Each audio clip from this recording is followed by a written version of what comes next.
राम मंदिर उद्घाटनाचं निमंत्रण मिळालेलं नाही असं शरद पवार म्हणाले। मंदिरामध्ये देखील फारसा जात नाही असं शरद पवारांनी म्हटलंय। 1 ते 2 श्रद्धेची स्थानं आहेत तिथे जात असतो असं पवार म्हणाले। तर आस्तिक राहावा की नास्तिक हा पवारांचा प्रश्न असल्याचं बावनकुळेंनी म्हटलंय। 22 तारखेला राम मंदिराचं उद्घाटन होत आहे। महाराष्ट्रातल्या अनेक नेत्यांना मंदिराच्या उद्घाटनाचं निमंत्रण आलेलं आहे। तुम्हाला निमंत्रण आलेलं आहे का? आले असेल तर तुम्ही जाणार? नाही, असं मला काही निमंत्रण नाही। मी मंदिराच्या ह्याच्यात फारसा जात नाही।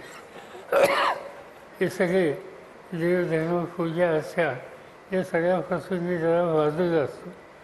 माझी श्रद्धाची स्थानं आहेत 1-2 ठिकाणी, तिथं जातो, पण त्याचं ध्यान किंवा ध्यासाच कधी करत असतो। त्यांचा प्रश्न त्यांनी आस्तिक राहावं की नास्तिक राहावं हे त्यांचा प्रश्न आहे। परंतु प्रभू रामचंद्राचं रामलल्लाचं मंदिर 527 वर्षापासून रामलल्ला तंबूत आहे। 527 वर्षापासून 25 पिढ्या वाट बघताय कधीतरी रामलल्ला तंबूतून निघून जगातल्या सर्वात सुंदर मंदिरात जाईल, आणि याकरता पिढ्यानी पिढ्या लोकांनी प्रयत्न केले आहेत। त्यामुळे याच्यात वादाचे विषय बनण्याची गरज नाही। आयोजनकर्त्यांनी जे काही नियोजन केलं असेल त्या नियोजनाचा प्रश्न आहे।